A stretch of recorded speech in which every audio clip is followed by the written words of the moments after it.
let's try and put an episode a week in line for the second anniversary of the podcast, because this is going to be easy. There's going to be a lot of time, and there's going to be absolutely nothing getting in my way of trying to make this into a regular schedule for the month of October. He said as work ramps up into a 50-hour-a-week slog, on top of the fact that it was going to be the last month inside of your lease. So, phenomenal. Hindsight is 2020, and with that, I welcome you back to Anime on the Sea to Sky after a lengthy hiatus of completely leaving this on the back burner, trying to get the most of my amenities in order, lined myself into a new place to live, figuring out the rest of the timeline that my work was going to be setting up into the rest of the year, and thankfully now that all of that is set up, I can finally jump back onto the mic and kind of give a couple of good opinions on a lot of the shows that have been coming out over the past 6 weeks.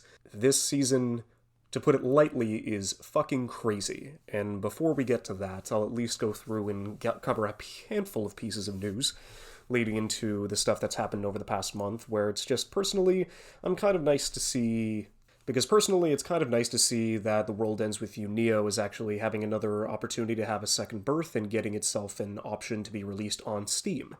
So now that's going to be lining up, and now that you don't necessarily have to worry about the frame rate and the performance issues that every major 3D title like this converges on in terms of the Switch, I'm actually curious to see that over the next month or two what the new fidelity and feel that the new game has on a better piece of hardware. So I want to see how this is going to do in terms of what it's going to be able to bring, and if anybody else is interested in getting into the series as a whole. But at least in the meantime, for bigger video game releases at that point, well, at least adaptations of popular video games at this point, considering that Arknights is going to be getting an anime leading into next year, on top of, at some point, Genshin Impact is also going to be leading in and getting an adaptation itself. So really curious to see how those are going to be going through. I would imagine that it's not going to change anybody's perspective on the series. It's just that a lot of people who are fans of the video game that have been playing around for the past year or so is going to have like good time going through and having this being able to be brought to another screen and another medium as a whole, considering that I'm pretty sure that it's being done by Ufotable. Not surprised that they ended up getting that contract for the notoriety that they've been doing with their projects over the past couple of years, but yeah, I guess we'll just have to wait and see.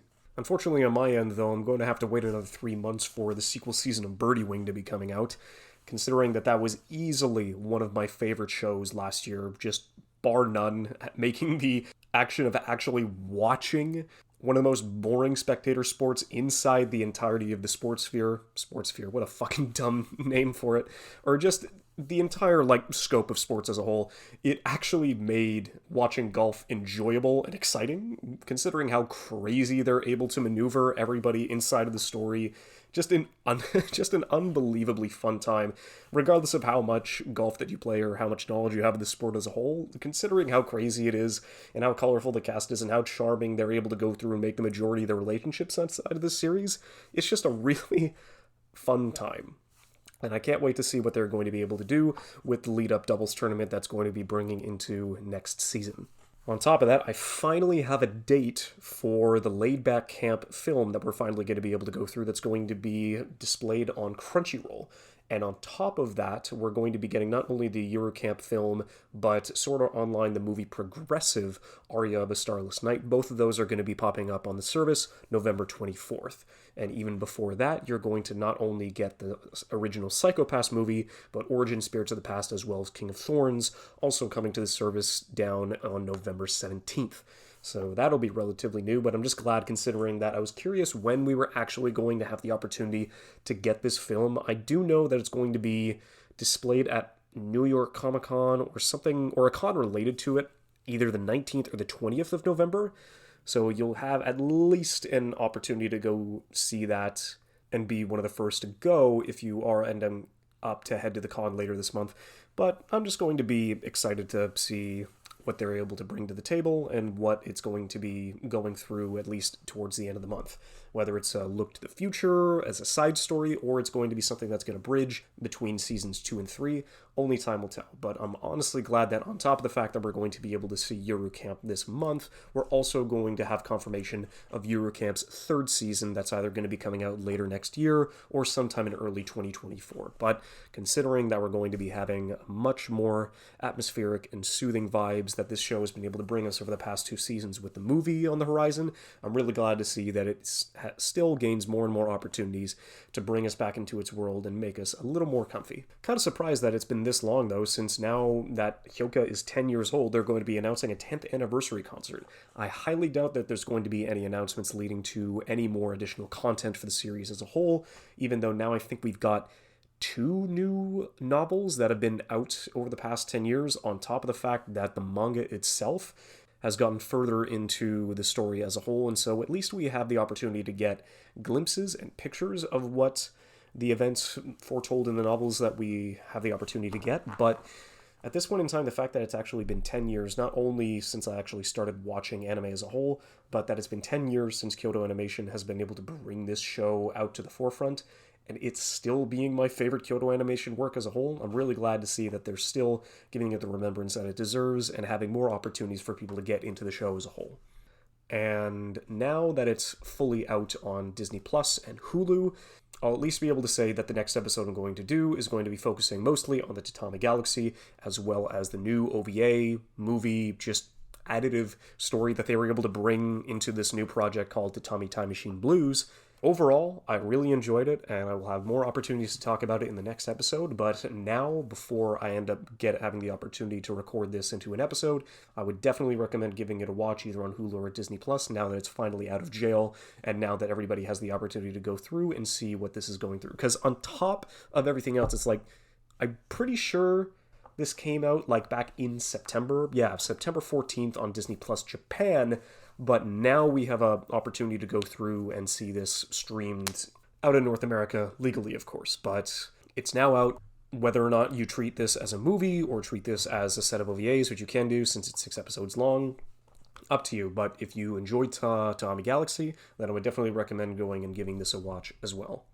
Now, when I said this season was fucking crazy, I meant it. I don't think I have ever watched this many shows in one season since back when I started this in 2012, 2013. Considering that normally it was like, oh, well, I'm just going to go through, watch as many shows as possible so I can figure out my strike zone and figure out the kind of shows that I enjoy and try to figure out something along the lines for me to keep going and get myself more invested in the medium as a whole. Back then, I'm pretty sure the most series that I started, it's not, because I know that people these days, like, there are still people getting into it and still veterans that, like, watch this amount of shows, but at this point in time, the most shows I remember starting in a season was closer to about 24, and in this case, I was able to go through and have the opportunity to start 18, the closest I've ever been able to leading up to this. Now, even though I started 18, the major shows that I won't be able to talk about because I didn't necessarily give them a shot and I don't really have any interest in, but I will acknowledge them just for their either their fan base or just the slight bit of popularity that they've been getting as a whole. The Sword Isekai, the dude who gets transformed into a sword, same deal. Isekai, I do not give a shit.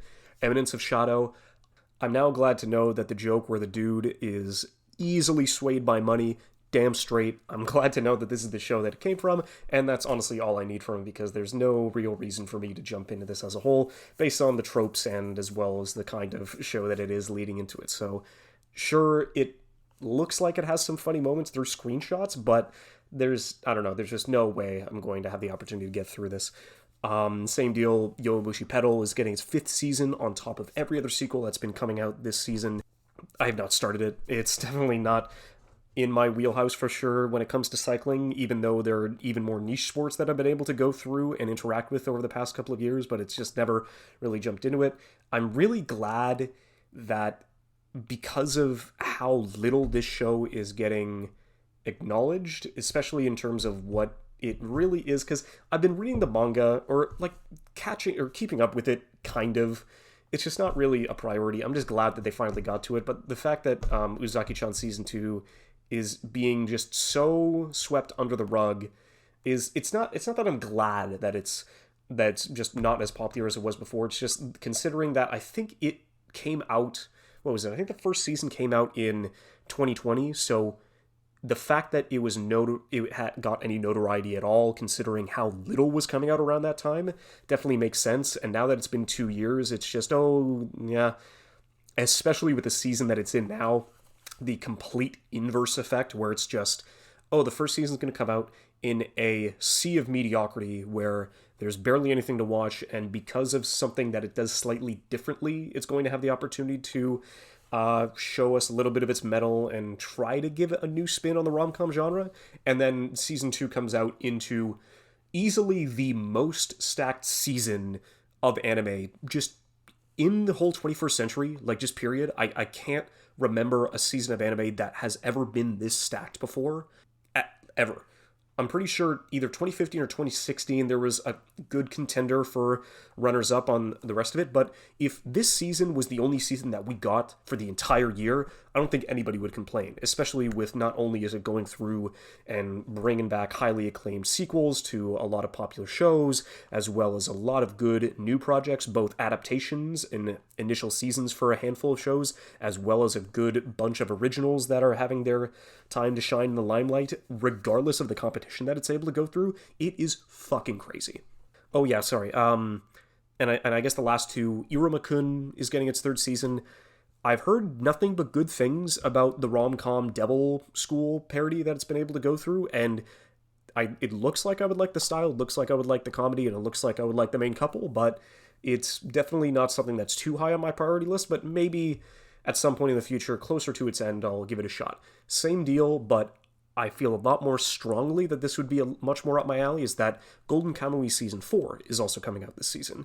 And even though I have not started on it, Beyond Ghibli ended up doing a fantastic introductory video on it, which got me massively invested in what kind of story that this is trying to tell, as well as the setting that it's able to go through. And without a doubt, the things I've heard from the colorful cast of characters that this show introduces just seems like it is so fucking hammy and campy that it is right up my alley, that if I had any opportunity to give this show a watch, I feel like I would love it. It's just that it's not something that's close to being finished. Well, it's more than halfway through, and I'm really curious to see, considering that the author of this story is not only coming to a close on Golden Kamuy as well, but he's also going to be going back and doing a remake / re-release of his initial manga, which is based on a hockey team in Hokkaido. Based on how I felt about Pride of Orange, that is a phenomenal piece of news that we're actually going to have an opportunity to go through and have a proper hockey manga coming back into circulation, and I am really excited to see how it's going to go, but I'm also going to be really excited to see what people's reactions are to the conclusion of Golden Kamuy, and same deal as Iruma, the closer this gets to the conclusion of its story, the more of a chance that I'm going to have to actually go through and watch it. But now, instead of talking about shows that I decided not even to give the time of day, I think I should probably get into the shows that I'm actually watching this season. And sorry, I'm just going to continue on with the ramping up of the shows that I tried and just didn't really get into it. I would like to give at least kind of just recognition to Urusei Yatsura, or just the remake of Space Invader Lum that finally ended up getting its adaptation. Considering what David Productions was able to do with JoJo's, the fact that they're able to go through and breathe new life into this franchise honestly just gives more than enough of a credit to their ability as a whole, especially when it comes to classic stories like this. I really wanted to like it, especially I got really excited and hyped up after I ended up watching the British dub of the original Urusei Yatsura series that ended up coming back in the 90s.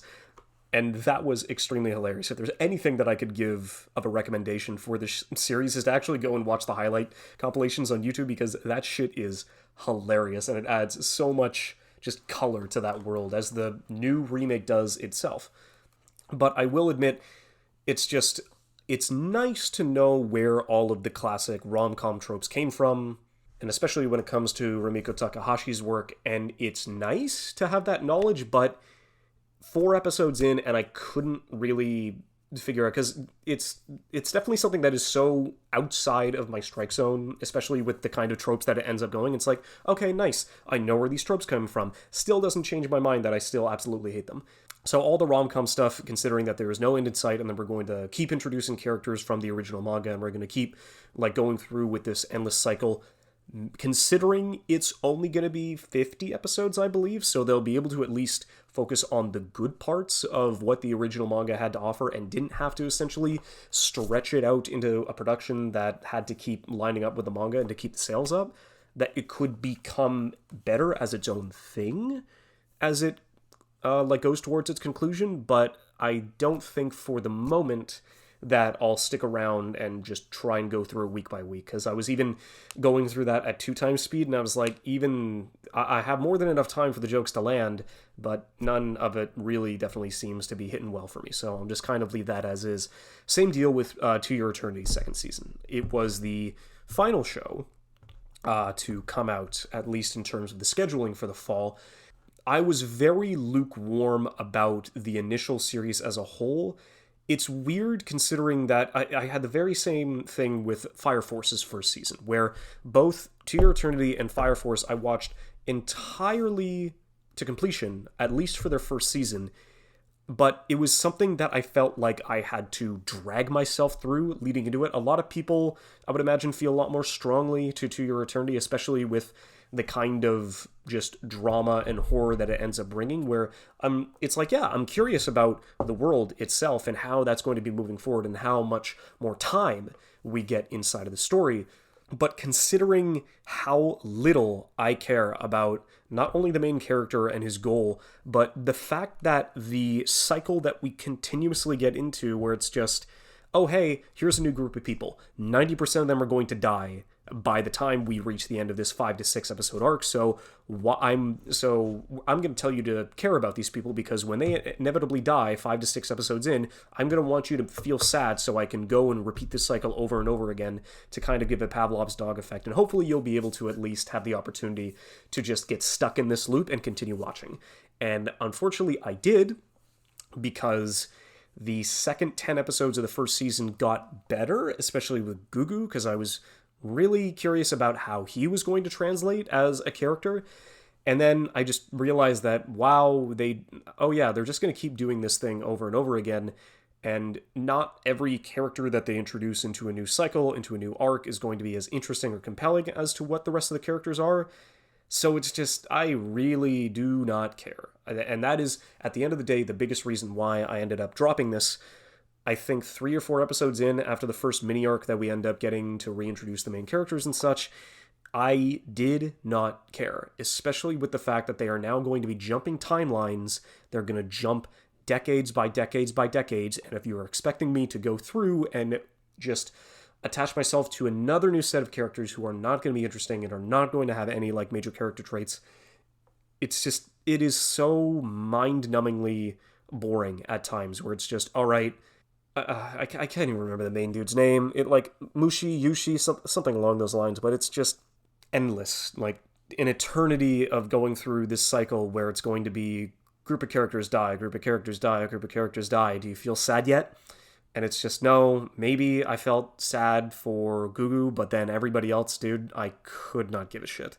So I tried getting into the second season of To Your Eternity, and I think I'm just going to let Sleeping Dogs lie and just give that a pass.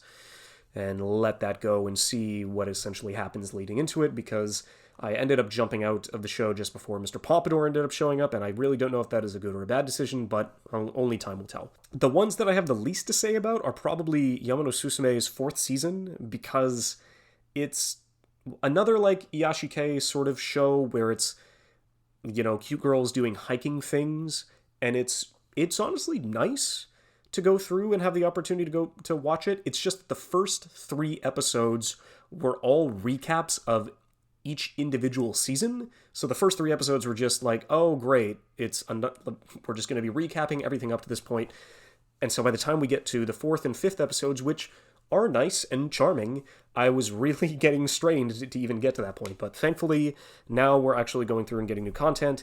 It's not as comfy as, say, Eurocamp, but it's still a comfy show nonetheless, which does give a decent bit of motivation, and seeing all the characters come together to help one another, especially one of the main girls, try and get herself and make herself into a better climber, into a better person, and have the opportunity to get the stamina to re-challenge Mount Fuji, even though she wasn't able to succeed earlier.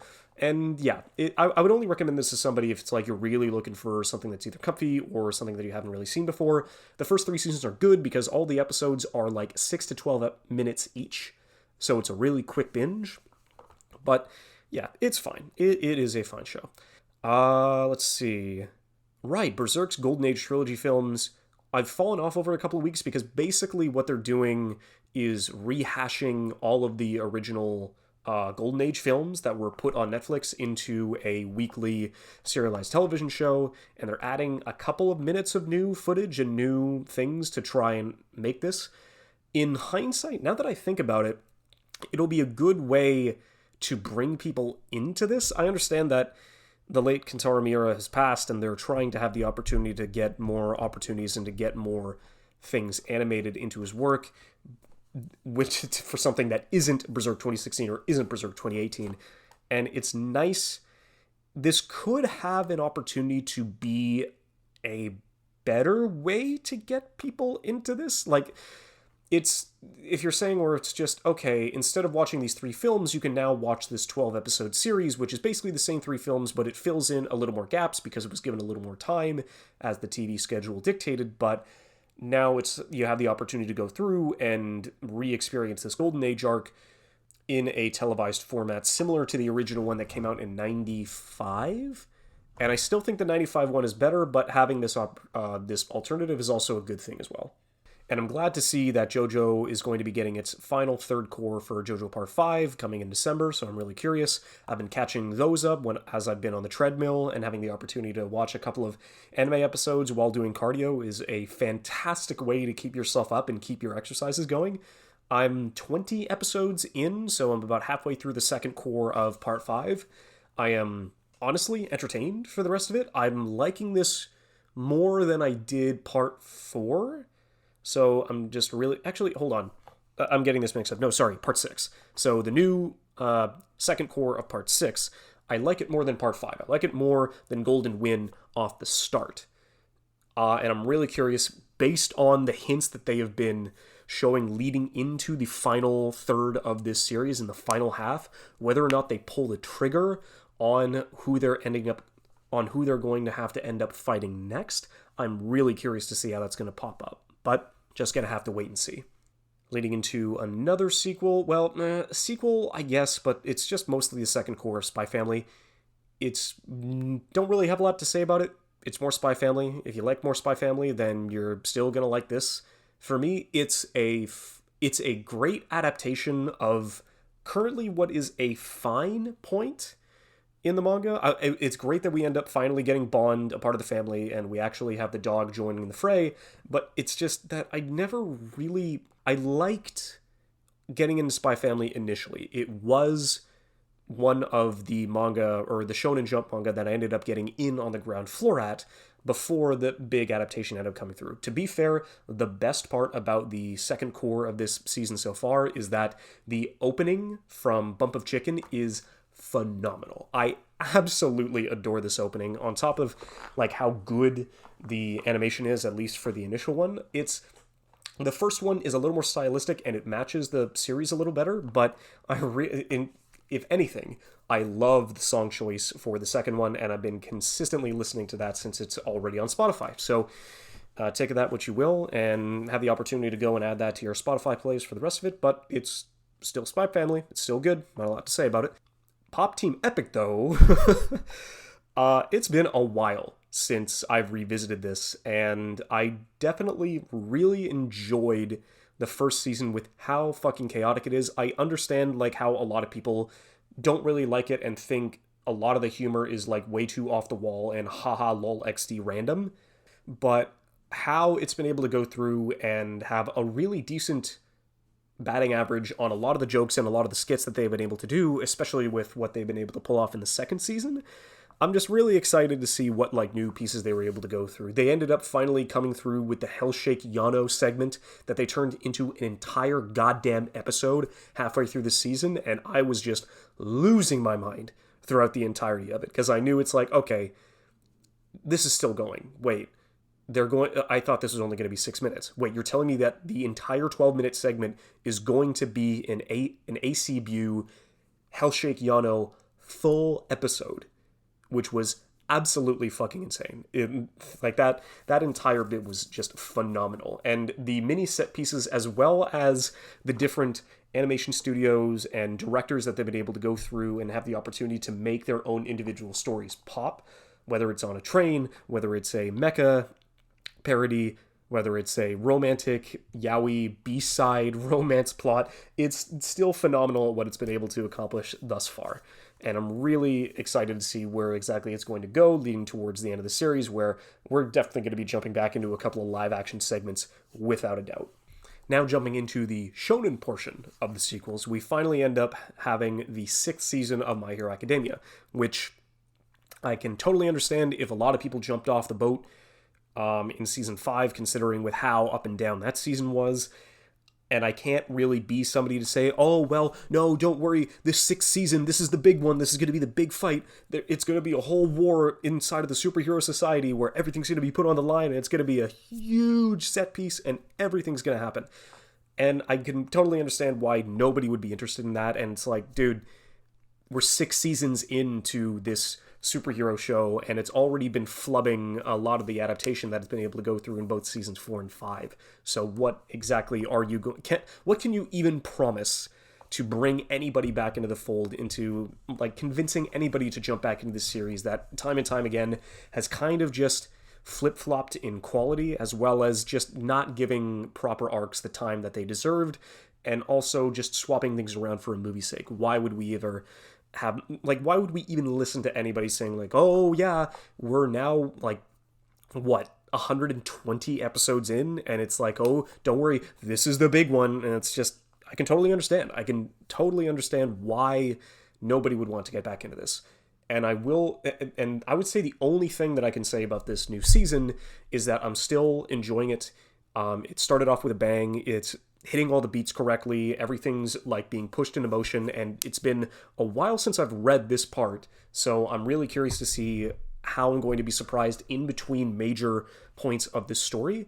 And if you don't get anything out of season 6, then you know what, that's totally fine, because I do believe that this is the last hurrah for a lot of people, where if they don't get this right, then they're just gonna like just go cold turkey for the series as a whole. I've been keeping up with the manga as of late, and I do believe that at least this arc is one of the strongest arcs that the series has had, especially the follow-up, where normally Horikoshi basically just flip-flops, where it's like you have a good arc, and then a bad arc, and then a good arc, and a bad arc, and he always like flip-flops, never having like 2 good ones in a row, where I do believe that season 6 is going to have 2 good, like those 2. The rare occasion where he actually is able to bring all of his ideas together, not only in style and substance, but as well as the set pieces that he's going to be able to implement inside of this season as a whole, is probably going to be the biggest My Hero is ever going to get for the rest of the series. Because if anybody's been going, a lot of people have been lukewarm about the most recent arc now that the show is coming to an end. I'd probably say by the end of 2023, for sure, this manga is going to end. It's definitely got less than 50 chapters left in it, that's for sure. And so it's going to be an end of an era where you're not only going to have no more Demon Slayer, you're going to have no more My Hero. And it's going to be really interesting to see what exactly Shonen Jump does to fill in the blanks. But for now, I'm still enjoying it. I was very, hot and cold about season 5, but so far season 6 has been able to go through and build on the moments that I've been waiting to see adapted for a number of years. So I'm still enjoying it. If you just want to jump off, that's totally understandable, considering that this is probably going to be the last time that My Hero is going to have the highs that it was able to go through the start of its run. So really curious to see how these are going to translate. I'm really curious to see what Yutapon is going to be able to animate in this season. I would imagine he's going to have the big fight in the first half and then a smaller fight in the second half. But I'm curious to see which one he's going to be able to go through, because he hasn't had the opportunity to go on any main fight since season 4. Because, I mean, in season 5, he ended up getting a really random Mudman versus Ida fight, and he ended up getting that cut, and then he ended up doing a cut between Shigaraki and Destro's son, Mr. Penguin, which didn't really wow me as much as his other works did, because the 2 cuts that he got in the second and third movies were phenomenal. And we just recently got the cut of his for another series that I'm going to be talking about later, and it still doesn't hit as hard as his previous cuts did for these series as a whole, but I don't know. I'm really curious to see what 2 cuts he's going to be able to get through with this core in My Hero, and if it's going to be able to elevate the source that it's been waiting so long to adapt. And just like that, we've been waiting a long while for anything of this series in particular to come out, and that is Bleach: The 1,000-Year Blood War. So far, it's... because, yeah, my relationship with Bleach is kind of one that's filled with holes. I didn't get into it on the, like, it was so far, like, into the 2000s that I didn't have the opportunity to start watching it from, start to finish. The only 3 arcs that I ended up watching from Bleach is that I went through all the Soul Society arc, where they go and rescue Rukia. I watched the Aizen arc, where they finally have the final battle, and Ichigo ends up pulling off his Mugetsu and losing his powers. And then I ended up jumping, while the show was airing back in 2012, I was able to at least watch the final arc, or the previous arc, before the series ended up getting taken off the air. I was able to watch that entire arc from start to finish. So I've only seen, realistically, like 75 episodes of Bleach, and I don't have all of the pieces at my disposal, but it's still more than enough for me to at least have the opportunity to be connected to these characters at all. And so far, it really seemed like they just blew their load in the first episode as a whole, because in the first episode you get a remixed version of number 1, you get the original 4 going through and fighting Hollows together, and you get Bleach pulling out his Bankai and pulling off a Getsuga Tensho. And that was all, like, in the first half of the first episode, and it's just, oh no, you kind of just played all those cards with Ichigo. But thankfully it does seem that because this is going to be something that is in a war involving all of Soul Society and all the Quincy's, it'll give us the opportunity to at least have every other captain and major character of the squad have the opportunity to, give us their own moment of either triumph or defeat, depending on how Kubo was feeling at the time. So I'm kind of excited to see what the fights are going to be like, because it's definitely going to be, fight after fight after fight after fight, with what it seems to be, especially with the amount of, they had a Steinritter for every letter of the alphabet plus the king, and it's just, okay, well, this is going to be quite a few that they're going to have to deal with, so I'm kind of excited to see how the rest of this is going to go. I mean, call me crazy, but it's still fun to see, like, the classic shows of the big 3 have the opportunity to go and make their own stand in the modern anime era. And even though Naruto has already been set and done, the fact that this was the season that we were finally able to go through and have the opportunity to have not only Naruto, but Ichigo and Luffy all on television in the same season for the first time in over a decade. And honestly, for me, that is a phenomenal experience to hold and have the opportunity to go and revisit that and re-experience it. I am delighted and really glad to see and have the opportunity to experience that one more time. Now, another one where I'm really curious to see how it's going to end, because a lot of people were saying that there was no way that there was enough space for this series to have its final core and to have a 3rd season as a whole, Mob Psycho 100. And we are currently halfway through the season, about what is supposed to be halfway through the season, but we have no idea how many episodes this final season gets as a whole. Based on what people were talking about, I would have guessed that this season itself would have only gotten 10 episodes, I would say. It seems about right, because a lot of people were going, because we got up to like chapter 86 or 90 out of 100 by the end of season 2. And so now it's like, okay, where the fuck do you go from here? It's like, well, yeah, we already got to 90 chapters into the manga out of 100, but when I say it's 90 out of 100, it's more like 90 out of 125, considering that, what is it? Mob ended up, or not Mob, one basically was like, all right, here's chapter 99, and 99.1, 99.2, 99.3, and so on and so on and so on. And I think there was like 99.21 leading into it, and then finally the last chapter that he put out of the manga was chapter 100. And so it gave me the opportunity to think, it's like, okay, so if they just add a little bit of tweaks and a little bit of extra content, then I would see no problem with them having the opportunity to get 10 episodes into a final season, which is more than enough to lead the rest of us for a satisfying conclusion. And so far, it has been good. It's not great. It's not like as amazing as season 2 was. I still believe that Mob Psycho season 2 is probably one of the best seasons of anime in the past 10 years, period. Where season 1 was a little bit, like, I really thought season 1 was, like, really good. I think season 1 for me was an 8 out of 10, and so far, halfway through the third season of Mob Psycho, I'm kind of getting the same quality and the same feels as the first season, where it's like an 8 out of 10, it's just not as good as the second season. But we still don't know what the end of the series holds. We still don't know how the rest of this is going to turn out. To be fair, we already hit the midpoint, and it was an incredibly emotional climax to a relationship of a set of characters. And the more and more I think about it, and the more I have time to stew on what their relationship was and what it meant, it was a phenomenal piece to add to this story. And I am really glad to see how they were able to pull that off. And I don't know what the future holds for this series. I'm just hoping that it's able to solidify itself as one of the mainstays as a modern classic in the shonen genre and stick the landing to give itself the notoriety and just the praise that it so righteously deserves. All right, that's all the sequels. Now I just gotta go through the rest of the adaptations and the original stuff, or at least the first seasons.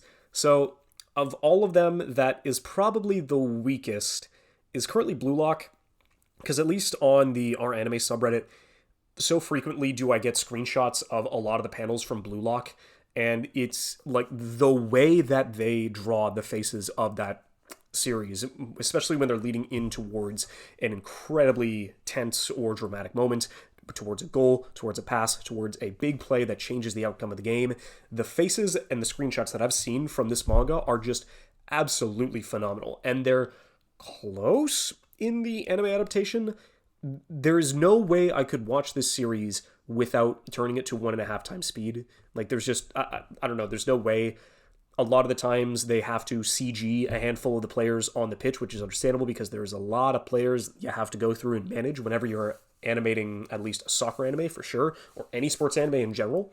So it is a little distracting, I would imagine, on 1 time speed, but 1.5 is definitely helping me get through this.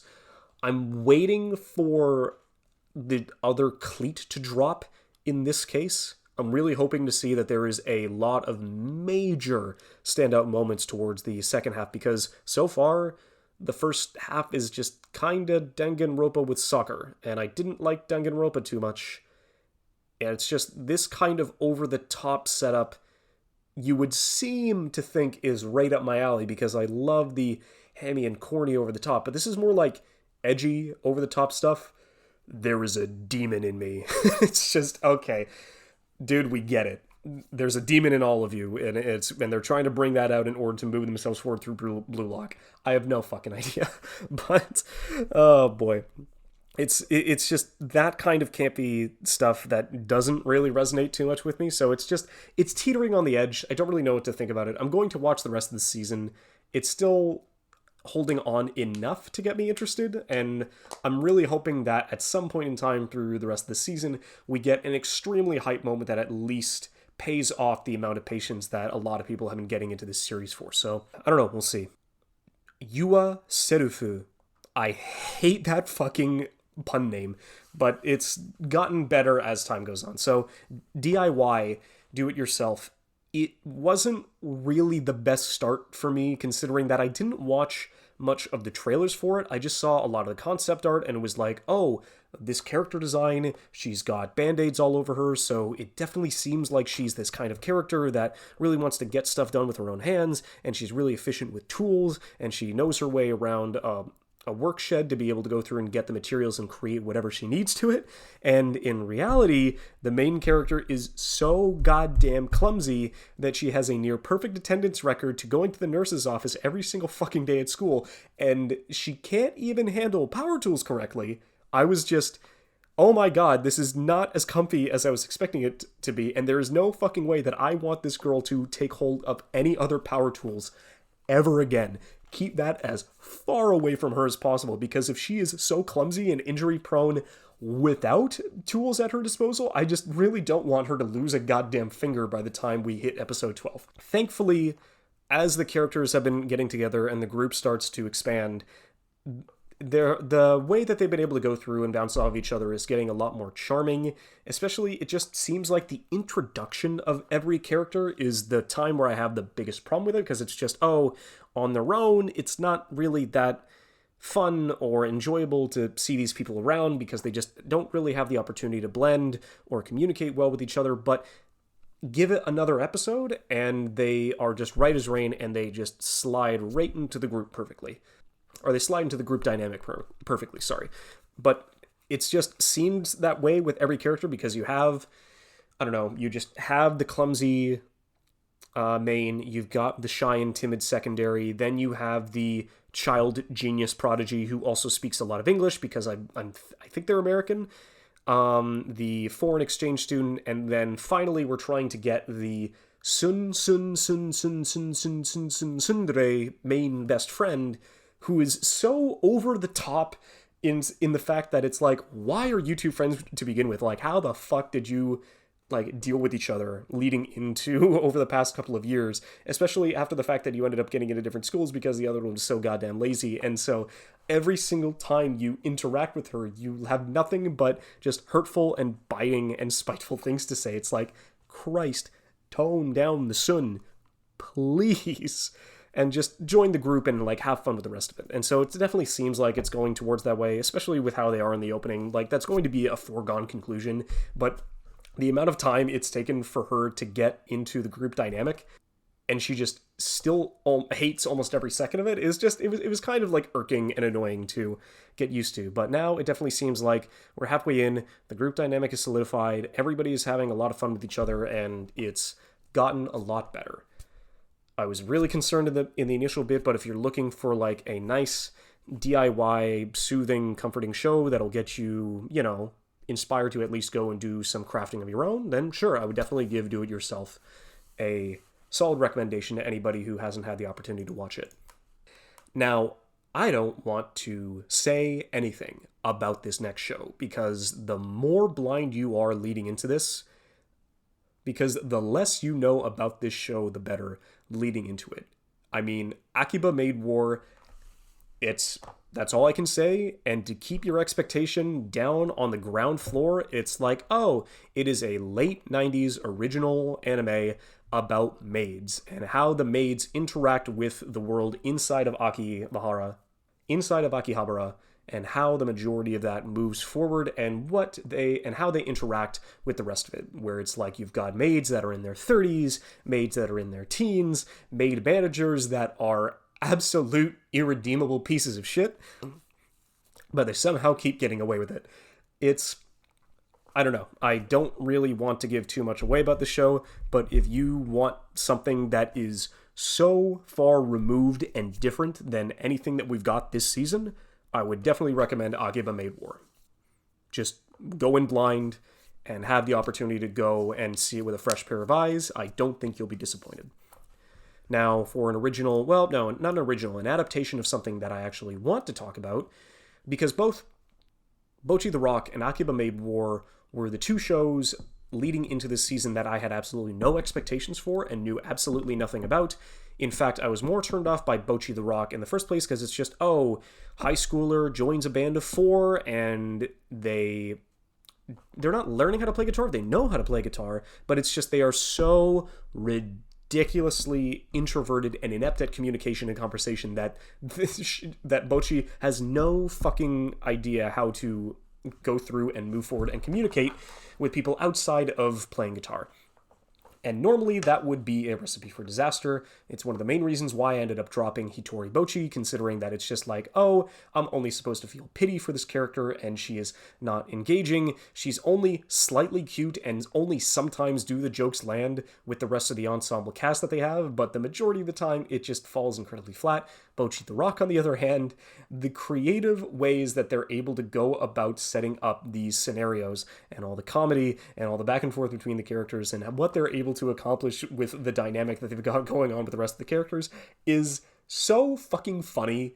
It's easily the best time I have with any show this season, because, I mean, there are much more higher profile shows that I'll definitely get into, and there are definitely a couple of seasonals that I'm really excited to see how they're going to end, but Bocchi is just, it's not Iyashikei, but it's a show that I really enjoy spending time with, and just getting into not only the mindset of the group dynamic as well as the characters themselves, because for Bocchi's case, it's sometimes a little too easy to get into her mindset for sure, and it gets a little too real and a little too, oh my god, that's me IRL kind of moments, which a lot of people have been pointing out over the past couple of weeks.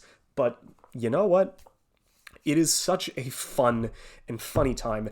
The directing of this show makes the jokes land so much harder, and they do such a phenomenal job at setting up not only the build-up and the payoff of every single dynamic as well as every single motion and event that happens inside of these shows. I really like I think it's more of a math rock than a regular indie rock sort of band, although I'm pretty sure the new character that we ended up meeting, she's a part of an indie rock group, so at least there's that. But just the way that they swap animation styles, the way that they bounce back and forth between the characters, just how they take every trend and trope that you would assume to fit characters of this dynamic and demographic, and then just not only twist them and inverse them, but then just crank it all the way up to 11 when the scene demands it.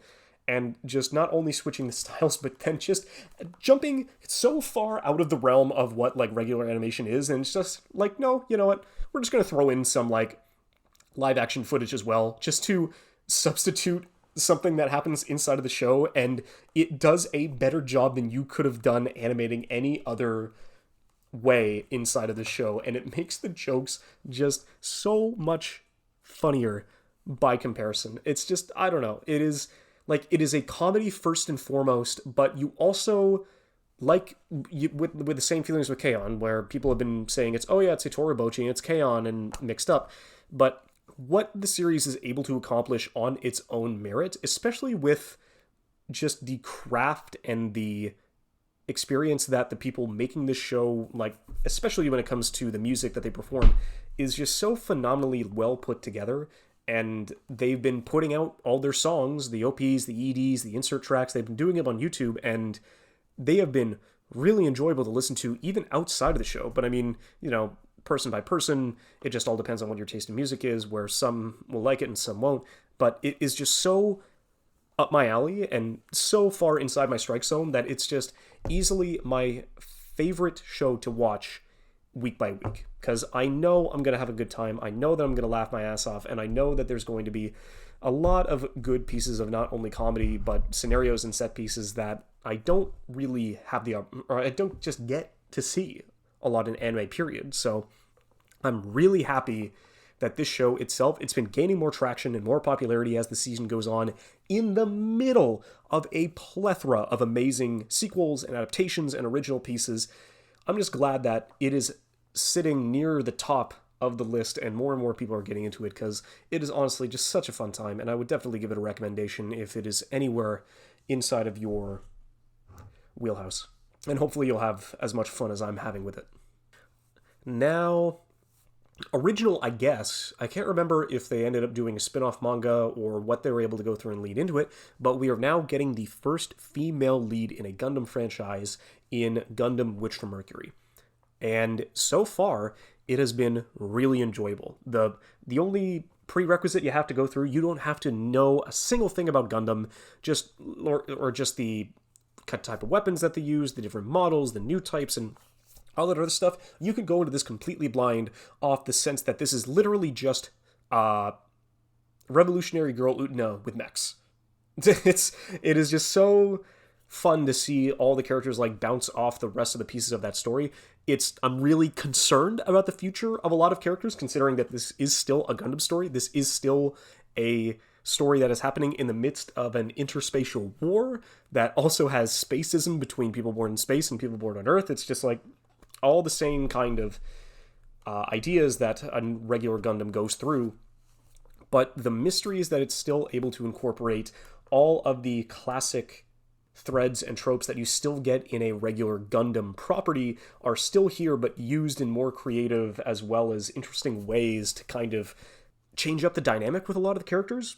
And so I'm really curious to see how that's going to be playing out through the rest of it, considering that the mech fights are good, the animation is great, the prologue is easily the best litmus test for anybody looking to get into it, where it's just, oh, it's Gundam, and sure, it's a female pilot, and sure, there is, potential relationships leading into it involved, but the fact that you can just go into this completely blind is a phenomenal piece, as well as it shows how good of a job the prologue actually is in getting you up to speed with the happenings of the world, what kind of system governs it, and what exactly is prioritized, especially in the midst of a spatial conflict that is driven by war and profiteering and capitalism. So it has been doing a fantastic job with the characters and the stories that it's able to implement. I love everybody involved in this cast, considering that the cast itself is bloated and we haven't had the opportunity to go and explore their backstories and their depth yet, but we've got more than enough time. There's more than enough opportunities to go through and keep the story moving forward, because so far the first 6 episodes have been great, a really enjoyable watch. I've been excited to see what this show throws at me next, and the only thing I'm curious about and concerned about is what it's going to do in its second half, because I'm pretty sure this show is going to have either 24 or 25 episodes, but judging by the way that previous Gundam properties have gone, Gundam Unicorn, Iron-Blooded Orphans, a lot of people have been saying that in those shows, where I also did feel it a bit in Unicorn, because all I've seen is Gundam Unicorn and Gundam Thunderbolt.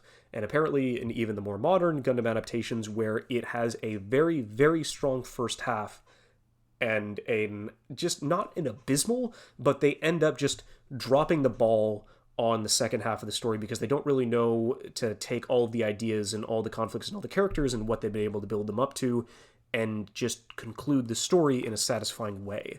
And it's not only happened once, it's happened 2 to 3 times over the past 20 years. And so that's the only thing that I'm kind of concerned about. Outside of this, if I'm ever going to be jumping back into watching anything Gundam related, I do have Gundam G Fighters, because it definitely seems like something that's so campy that it is right up my alley, since it's literally just a Gundam fighting tournament with different mechs, like representing different countries, like different Dutch companies, Swedish countries, African countries, North American countries, just all these crazy things that happens in a 90s fighting tournament like they would. I'm really excited to see how that's going to turn out. But if I wanted a more traditional Gundam story, I've heard a lot of good recommendations for Gundam The Origin, if you wanted to jump into that, although I do believe it's about 50 episodes or more, so your time will vary on that.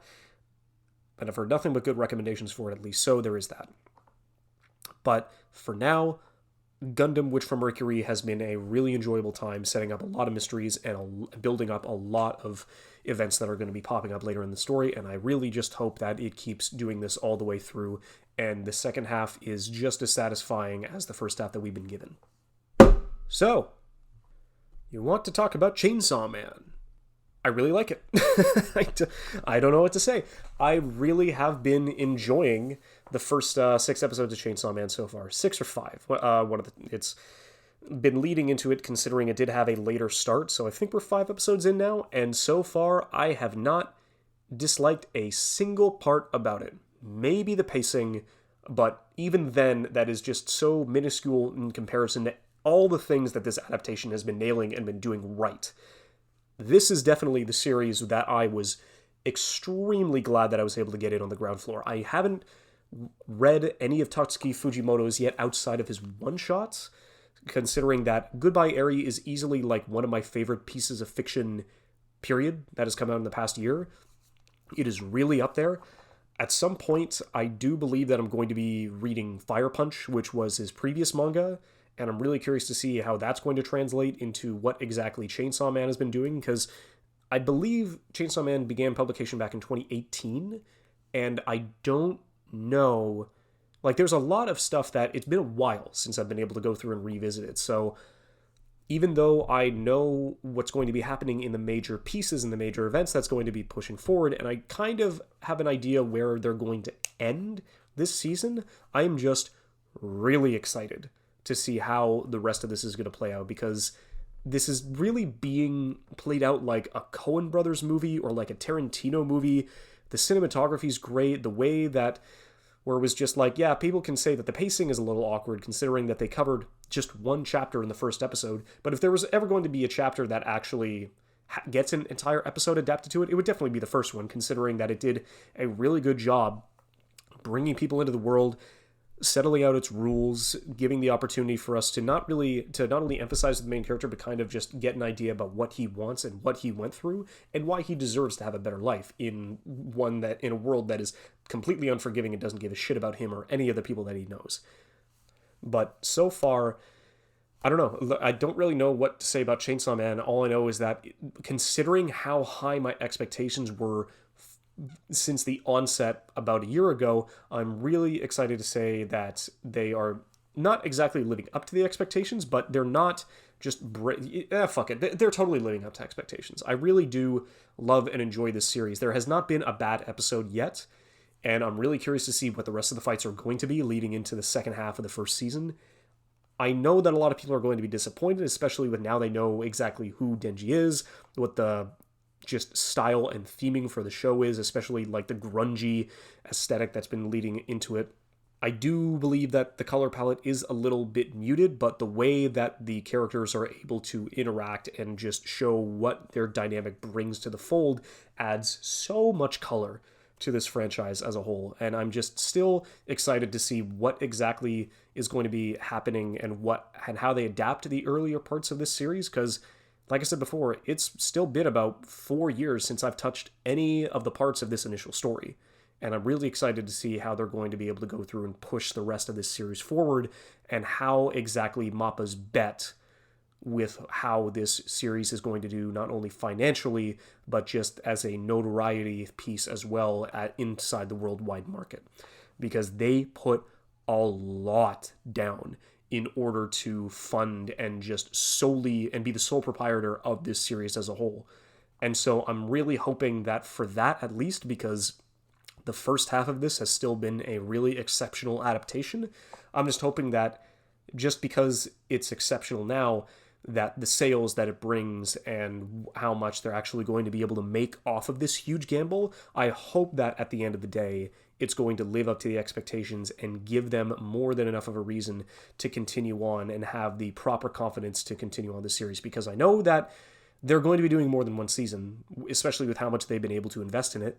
It just all depends on how much that investment is going to come and how early the returns are going to be able to show. Is it going to be a late bloomer, which is definitely something that I would imagine the production heads at Mappa wouldn't want. They want to see results off the bat. They want to see it being a success. And they do have a way to scapegoat a lot of the staff that is going to be able to go through if this doesn't live up to the expectations and the money that they're hoping to get out of this series. But if what they've been able to show so far is any indication of the quality of what this adaptation is going to be able to accomplish leading into the second half, I'm more than confident with what they're going to be able to do, especially with the fights that are going to be pushing forward, as well as the revelations, as well as the stories, and as well as the people who are going to be invested in what this story is going to have to offer. I don't know what else to say other than I believe in Chainsaw Man. All right, well, nah, I'm not going to jinx myself here. I'm just going to see what I'm going to be able to do, since I was able to at least now find a bed and I know where I'm going to be staying for the next couple of weeks, and I don't know how many episodes I'm going to be able to get up by the end of the year, but at least now that I've been able to go back and get into the swing of things, I should be confident enough to move this forward and have the opportunity to get out and spend the ideas that I wanted to talk about back in October. But only time will tell. We'll see. All right. Cheers. Have a good one.